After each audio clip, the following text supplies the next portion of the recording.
नमस्कार, मैं आकांक्षा सक्सेना। आशा करती हूँ आप लोग बहुत अच्छे होंगे। आज हम बात करने वाले हैं 12 अप्रैल के एक ऑफिशियल ऑर्डर की, जो बात करता है ई पाठशाला फेज़ 3 की। जैसा कि हम सभी जानते हैं, कोविड-19 के चलते कई बार हमारे विद्यालय बंद हुए, बच्चों का आना रुका और इसी दौरान हमने ई पाठशाला का सहारा लिया ताकि बच्चों की पढ़ाई जारी रहे, टीचर पढ़ाता रहे, बच्चे पढ़ते रहें और कहीं भी बच्चों का लॉस ना हो। ये बात अलग है कि ऑनलाइन एजुकेशन के रिज़ल्ट कैसे हैं, अच्छे हैं, ख़राब हैं या मध्यम दर्जे के हैं, लेकिन हमारा काम है कि हम विपरीत परिस्थितियों में भी पढ़ाई को जारी रखें। तो इसी को फॉलो करते हुए शासन ने 3rd फेज़ ऑफ ई पाठशाला को रिलीज़ किया है थ्रू अ जियो, जिसमें कुछ इंपॉर्टेंट इंस्ट्रक्शन हैं जिनका जानना आपके लिए नितांत आवश्यक है। तो कई सारे क्वेश्चन जो डिफरेंट प्लेटफॉर्म के थ्रू मुझ तक पहुँचे हैं, मैं आशा करती हूँ इस वीडियो के एंड तक वो सारे क्वेश्चन रिजॉल्व हो जाएंगे। तो सबसे पहली बात, हमने समृद्ध मॉड्यूल को पढ़ा समझा, जिसे हमें 1 अप्रैल से लागू करना था, लेकिन कोविड के इंस्ट्रक्शन एंड प्रोटोकॉल को फॉलो करते हुए अब क्योंकि बच्चे स्कूल में नहीं आ रहे हैं, तो हम अभी उसको फ़िलहाल आगे दिए गए डायरेक्शन तक इम्प्लीमेंट नहीं करेंगे। तो अब हम क्या करेंगे? तो शासन हमें देगा ई कंटेंट। हर क्लास, हर सब्जेक्ट वाइज शासन द्वारा हर सोमवार, बुधवार और शुक्रवार को ई कंटेंट शेयर किया जाएगा टीचर्स के साथ, और टीचर्स उसको शेयर करेंगे पेरेंट्स और बच्चों के साथ। तो इसकी पूरी एक स्ट्रैटेजी फॉलो की गई है कि इस बार ई पाठशाला को और प्रभावी बनाने के लिए हमें क्या क्या करना है। तो अगर आप इस जियो को पढ़ेंगे और देखेंगे तो आप पाएंगे कि इसके 2 मेन उद्देश्य हैं। पहला उद्देश्य 100% बच्चों तक रीच करने की कोशिश करना, और दूसरा उद्देश्य लर्निंग आउटकम के आधार पर बच्चों की पढ़ाई को जारी रखना।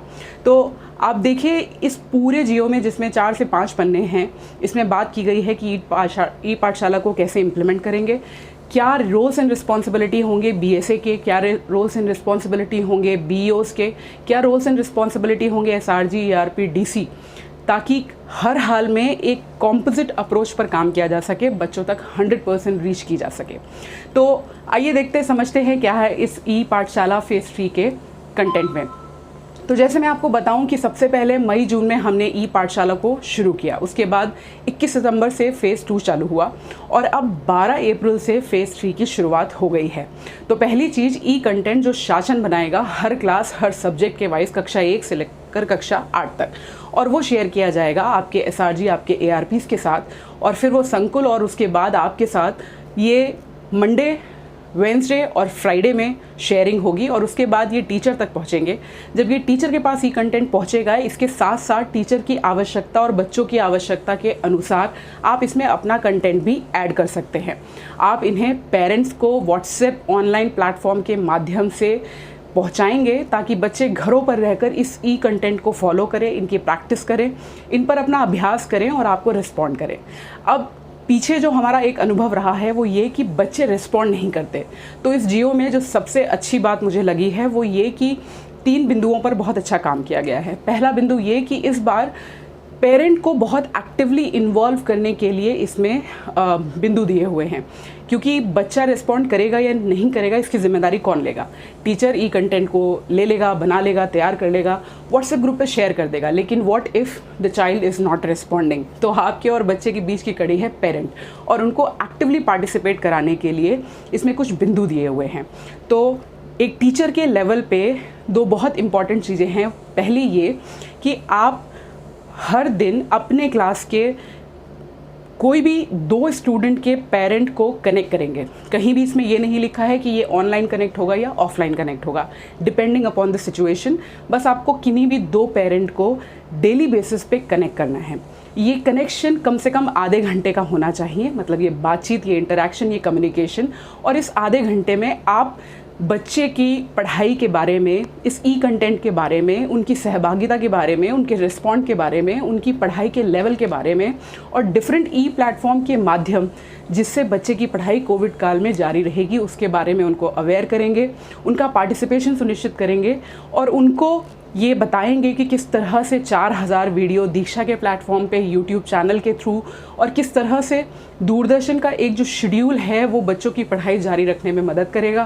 प्रेरणा लक्ष्य ऐप क्या है, रीड अलॉन्ग ऐप क्या है, इन चारों चीज़ों पर आपको उनसे खुलकर बात करनी है। उनके पास एंड्रॉयड फ़ोन है तो आपको तुरंत इसे डाउनलोड कराना सुनिश्चित करना है। I hope this is very clear. दूसरा इंपॉर्टेंट काम जो हर क्लास के हर टीचर को करना है वो ये कि अपने क्लास के किन्हीं भी 5 बच्चों से कनेक्ट करना है।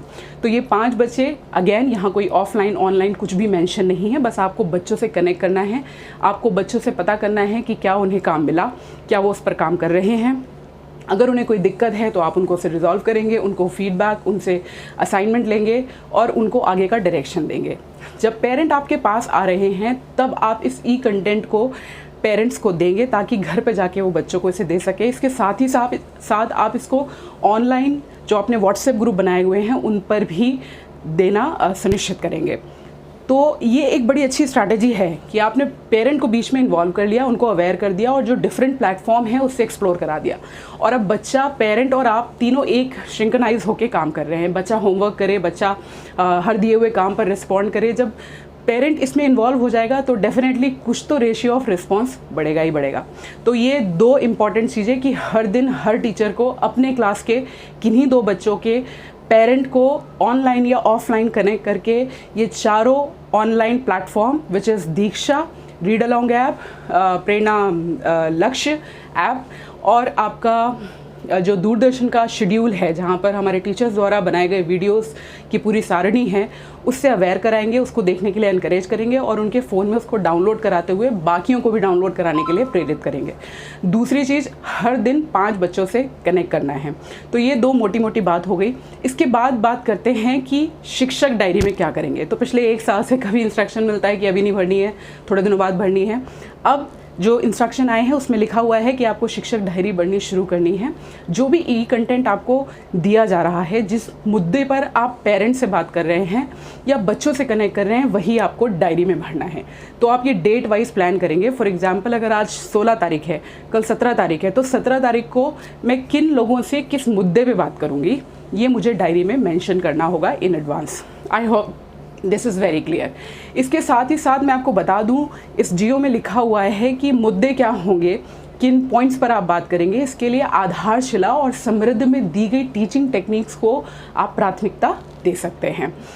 इसके बाद बात करें कि ये flow of E content phase 3 अच्छे से हो, इसका इम्प्लीमेंटेशन अच्छा हो, 100% लोगों तक, बच्चों तक इसकी रीच जाए। इसके लिए पूरा एक शेड्यूलिंग की गई है कि डाइट प्रिंस जो आपके BSA ऑफ दी डिस्ट्रिक्ट हैं वो किस तरह से हायर ऑफिशियल के साथ कोऑर्डिनेट करके इसकी रूपरेखा बनाएंगे, किस तरह से इम्प्लीमेंट करेंगे। फिर BEO के पार्ट पे, which is block education officer के पार्ट पर एक इम्पॉर्टेंट बिंदु दिया हुआ है कि वो हर दिन 10 हेड टीचर से बात करेंगे, ये समीक्षा करने के लिए कि ई पाठशाला कैसे चल रहा है, नहीं चल रहा है, कितना इन्फ्लुएंशियल है और अच्छा करने के लिए और क्या कर सकते हैं। तो ये 3 चीज़ें जिसमें आप पेरेंट्स से कनेक्ट कर रहे हैं, स्टूडेंट से कनेक्ट कर रहे हैं और खुद हेड ऑफ द टीचर से कनेक्ट कर रहे हैं। तो आप देखिए, स्कूल में हेड और असिस्टेंट टीचर, बच्चे, पेरेंट्स और हायर ऑफिशियल सब एक कॉम्पोजिट फॉर्म में काम करेंगे ई पाठशाला को इम्प्लीमेंट करने के लिए। यहीं पर लास्ट में एक बात की गई है मोहल्ला पाठशाला, मोहल्ला क्लास के बारे में। तो जैसे पीछे का हमारा एक्सपीरियंस रहा है उसमें देखा गया है कई लोगों ने अपने गांव, अपने ब्लॉक, अपने डिस्ट्रिक्ट लेवल पे कोविड प्रोटोकॉल को फॉलो करते हुए इन पाठशालाओं को चलाया था और ये बड़ी सक्सेसफुल रही, जैसा कि रिजल्ट बताते हैं।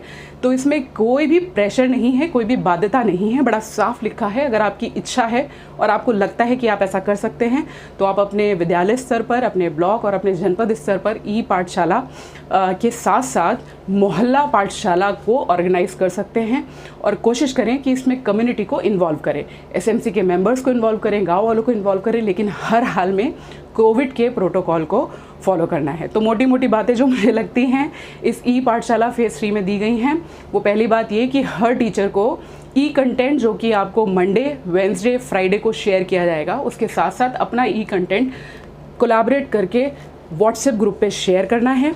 हर दिन 2 बच्चों के पेरेंट्स को बुलाना है, उनको ये ई कंटेंट देना है और उनको कहना है कि घर जाके बच्चे इसको करें और वो वापस लाके इस होमवर्क को आपको दे। तो बीच में हम पेरेंट को कड़ी बना रहे हैं। अगर किसी भी हाल में ये लोग प्रेजेंट नहीं हैं तो आप इन्हें फ़ोन पे कनेक्ट करें। हर टीचर अपने क्लास के किन्हीं भी 5 बच्चों को डेली बेसिस पे कनेक्ट करेंगे कि उन्होंने कितना काम किया, उनको समझ आया, नहीं समझ आया, अभ्यास किया, नहीं किया, व्हाट्सएवर। कुल मिला के जैसे हम क्लास में करते हैं वो हमें फ़ोन पे ऑनलाइन ऑफलाइन। इसके अलावा जो आपके BEO ऑफ द ब्लॉक हैं वो हर दिन कोई भी 10 हेड टीचर्स को कांटेक्ट करके कंफर्म करेंगे कि ई पाठशाला कैसे चल रहा है। SRG और DC पूरे जनपद पर समीक्षा करेंगे कि ई पाठशाला कितना इम्प्लीमेंटेड हो रहा है और उसको और अच्छा बनाने के लिए क्या कदम बनाने हैं। ARPs को दीक्षा पोर्टल पे दिए हुए 4000 वीडियोज़ और रीड अलॉन्ग ऐप और जितने भी ई कंटेंट की सामग्री उपलब्ध है वो उसे स्वयं देखेंगे ताकि वो टीचर्स को एनकरेज कर सके और अल्टीमेटली टीचर्स बच्चों को एनकरेज कर सके। तो मुझे लगता है हर लेवल बड़ा वेल डिसाइडेड है और जो हेड ऑफ़ द डिस्ट्रिक्ट हैं विच इज़ बेसिक शिक्षा अधिकारी, वो इन सब को कोऑर्डिनेट करते हुए ये सुनिश्चित करेंगे कि हर हाल में फेज़ 3 का इम्प्लीमेंटेशन पूरी रीइंफोर्समेंट के साथ हो सके। साथ ही साथ जो भी हेड की मीटिंग्स हैं BEO के साथ और ARP की मीटिंग है SRG DC के साथ और ARP की मीटिंग है संकुल के साथ और संकुल की अपनी जो मीटिंग है वो ऑनलाइन या ऑफलाइन मोड में होती रहेंगी डिपेंडिंग अपॉन दी सिचुएशन। कोई भी प्रेशर नहीं है कि वो ऑफलाइन मोड में हो और कोई भी प्रेशर नहीं है कि वो ऑनलाइन मोड में हो, क्योंकि हम लोगों की सेफ्टी एंड सिक्योरिटी सबसे पहले आती है। तो ये कुछ बेसिक चीज़ें हैं और इसके साथ साथ जो ई पाठशाला मोहल्ला पाठशाला दोनों को कोलैबोरेट करने की बात की गई है। पूरी तरीके से मोहल्ला पाठशाला स्वैच्छिक है, इस पर कहीं कोई दबाव बाध्यता नहीं है। आप चाहें तो आप कर सकते हैं और आप नहीं चाहें तो कोई दिक्कत नहीं है। तो ये मोटी मोटी बातें हैं जो हमें फॉलो करनी है। अब एक बड़ा क्वेश्चन कि अभी पीछे से जो कंटेंट आ रहा है वो पुराना कंटेंट आ रहा है और सेशन नया शुरू हो चुका है। तो मेरी ऐसी पूरी उम्मीद है जितने हम लोगों के पास निर्देश पहुँचे हैं उसमें बड़ा क्लियर लिखा है कि ई कंटेंट की क्लास वाइज और सब्जेक्ट वाइज सामग्री हमें क्वालिटी सेल से मिलेगी, जो हम नीचे आपको ARP और ARP संकुल और संकुल टीचर्स को देंगे। अगर इसमें कुछ भी देरी हो रही है तो तब तक आप के पास टेक्स्ट बुक हैं और आधारशिला संदर्शिका में जो मेथड्स दिए हुए हैं उनको आधार बनाते हुए बेसिक कॉन्सेप्ट बच्चों तक पहुंचाएं। I hope that would be a good way to work out, right. और दूसरी बड़ी चीज़ शिक्षक डायरी को लेकर, तो शिक्षक डायरी में आप ई कंटेंट पे जो भी काम कर रहे हैं पेरेंट्स और बच्चों से जिस भी पर्टिकुलर मुद्दे सब्जेक्ट विषय पर बात कर रहे हैं उसको अपनी डायरी में लिखें डेट वाइज। तो ये कुछ भ्रांतियाँ थी, कुछ कन्फ्यूज़न थे जिसके लिए बहुत सारे कॉल्स आ रहे थे। मुझे लगता है इस वीडियो के द्वारा ये क्लियर हो गए होंगे। तो कोविड बहुत बढ़ रहा है, घरों में रहें, स्वस्थ रहें, सुरक्षित रहें, अपना ध्यान रखें और कोविड के प्रोटोकॉल को फॉलो करते हुए एक टीचर होने की जिम्मेदारी जितने बेस्ट लेवल पे निभा सकते हैं निभाइए, लेकिन अपना ख्याल रखना बहुत ज़रूरी है। इंडिया की सिचुएशन डेफिनेटली अभी इतनी अच्छी नहीं है जितना पिछले कई महीनों में थी, क्योंकि अभी तक टोटल पॉपुलेशन का केवल 6% लोगों को ही फर्स्ट डोज़ मिला है और सेकेंड डोज़ की बात करें तो इट इज़ ओनली 0.8%। तो सिचुएशन ख़राब है। केवल अवेलेबिलिटी ऑफ वैक्सीन ही नहीं है बल्कि जिनको वैक्सीन मिल भी चुकी है वो भी पूरी तरीके से नहीं मिली है। तो बी होपफुल, और पूरा संसार इससे लड़ रहा है, मैं और आप भी लड़ेंगे। अच्छी मेंटल स्ट्रेंथ रखिए, खुश रहें, घरों में रहें, स्वस्थ रहें, सुरक्षित रहें, अपना ध्यान रखें। नमस्कार।